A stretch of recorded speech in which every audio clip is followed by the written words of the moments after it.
The following is a presentation of the Eagles Sports Network. Alongside Carson-Newman women's basketball coach Mike Mincey, I'm Michael Watchring, and this is the Eagles Sports Network. Fifth-ranked Carson-Newman hosts Anderson Wednesday night at 6 o'clock. And, Coach, we talked recently about trying to get some of your bench involved. They played significant minutes in 2 games last week. How do you think that they responded?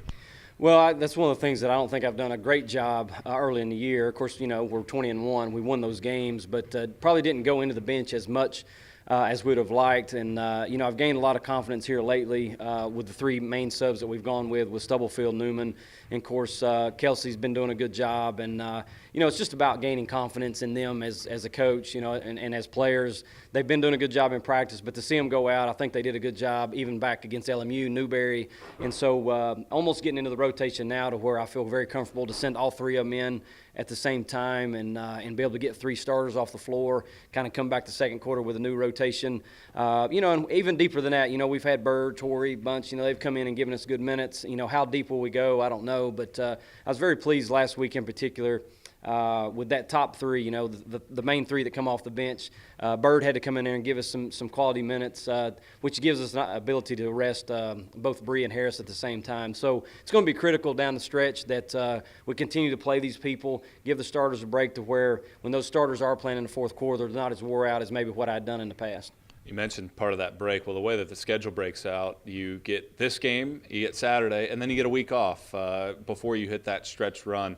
For you as a coach, how do you phrase it to your team that you give your all for these next 2 games, and then you can have a little bit of a break before you start that stretch run? Right. I mean, they understand it. Looking at it, it's a really good spot for us to have that. I guess everybody in the league is getting that off week, and we get it with where we can kind of take a little bit of a break, maybe take a day off next week from practice, then catch up on their academics a little bit, and, of course, let their bodies heal, and then, boom, you got a 5-game stretch leading into the tournament. So we really like where that was placed for us this year. And the guys know, they know right now that we control our own destiny.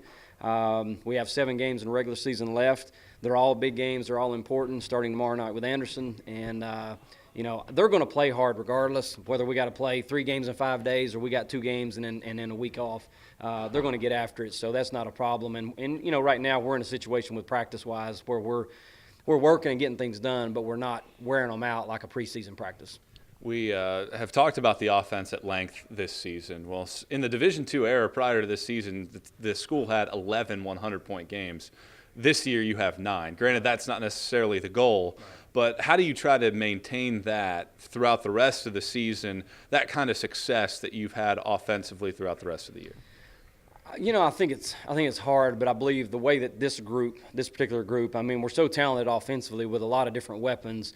It's kind of hard to key in on one guy or 2 guys. It can always be somebody different or a collection of people every night. And, of course, our tempo is really good. We talk about that at the beginning. It all starts with who your foreman is. It all starts with getting the ball out of bounds. How quickly can you get the ball up the floor? And, of course, that started at the very beginning, and now here we are 21 games in.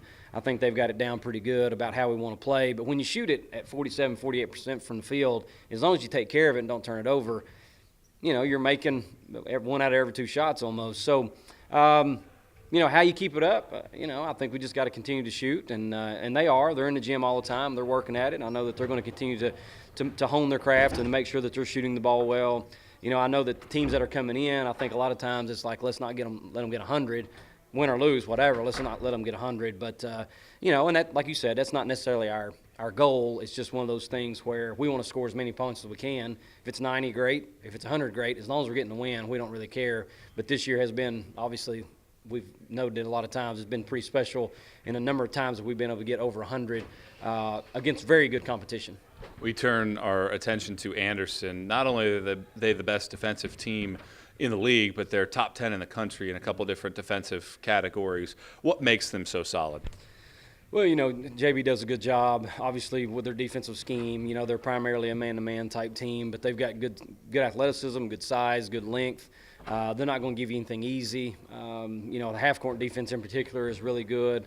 I think over there we scored, 72, and nothing was really easy. It was kind of a struggle. We were very fortunate that they didn't shoot very well on their home floor. So, but we've gone up against some good teams. I think Newberry came in here last. That was a really good defensive team, and we kind of broke that thing open late there in the third quarter, and it was a lot of our defense that was producing some offense. So you always kind of like those battles when you have like the number one scoring offense going up against the number one scoring defense. It's always that contrast of style, and you see who comes out in the end. But we look forward to the challenge, and we know it's going to be a key Satellite Conference matchup, and I know our kids are excited to get back on the floor tomorrow night and play. Coach, thanks for the time. Best of luck Wednesday. Thank you, Michael. East Carson-Newman women's basketball coach Mike Mincey. I'm Michael Watchering, and this is the Eagle Sports Network.